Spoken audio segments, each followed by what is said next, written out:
Dia paling rajin. Betul bro. Kau tanya semualah ex-staff dia ke yang pernah kerja sama-sama, kita edit sama. Memang orang cakap Dia buka mata pagi je, group sampai. Mana video semalam? Mana ni sambil dia exercise. So orang cakap kalau siapa kerja bawah dia ni memang akan mencontohi apa yang dia kau tapi memang tak ada orang boleh follow. Kau cuba mencontohi, memang tak boleh. Tak boleh. Kau takkan boleh follow. Tough. Sebab tu dia masih berjaya dan dia aku boleh katakan berjaya sebab dia persistent bro.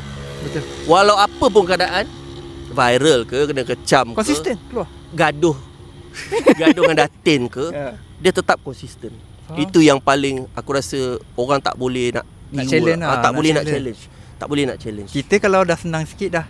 Betul. Relax sikit relax sikit lah. Macam dah level-level kan. Momentum dah turun lah. Relax sikit bagi orang yang dia tak ada. Dia tak boleh, dia tak puas hati kalau orang lain yang faham. handle. So banyaklah benda lain tu aku belajar dan dia seorang yang pemurah lah.